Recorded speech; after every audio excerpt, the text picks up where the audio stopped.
Good morning, everyone. Cliff Jumper here. Welcome to the HRE open house. I'm standing over here in the very far end because it's the only spot where I can talk without getting blasted by the DJ music that is happening. We got all sorts of amazing cars here today. I brought the supercharged VR6 Corrado on her HREs, so she's visiting the home planet here. And we will walk around and see what we see. There's some amazing cars. This event takes place once a year in Vista, California. So if you're anywhere remotely close to the San Diego area, definitely worth putting it on your calendar. It is usually the first or second weekend in June. So keep an ear out for that. Keep an eye out online. Watch for the next one a year from now and join in. Lots of cool stuff here. Let's check it out.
I'm really liking all the supercharger representation today.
the record, I not touch the keyboard myself because... So I asked the owner of the keyboard to do the clicky-clacky demo for us. So I can see the question in the comment already, why are there keyboards at the HRE open house? Well, why wouldn't there be? There is a very high crossover of correlation between car people and nerds. So nerds unite. We are starting to take over the car shows with keyboard stuff. That's how we roll.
So anyway, it's been a good time here at the HRE open house. We got the Gold Rush Rally guys rolling in, guys and gals, sorry.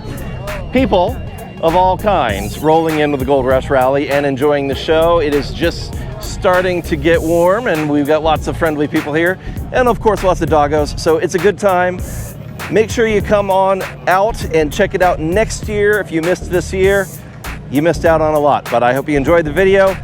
Hit like, share, maybe subscribe. Yeah, definitely subscribe. Why not? Because what could possibly go wrong? We'll see you next time. God bless. Bye-bye.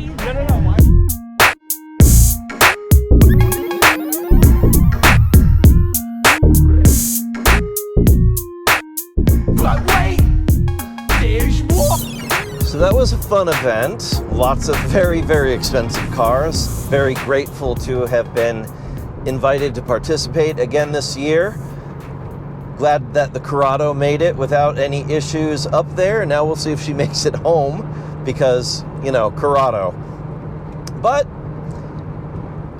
you tell me, of all the cars that we spun by today, what was your favorite? What would you like to most sit behind the wheel of? And why is it a Corrado? No, just kidding. But yeah, let me know in the comments what you think, and I will see you some other time soon. Bye-bye. And on that terrible disappointment, it's time to say goodbye. We'll be back.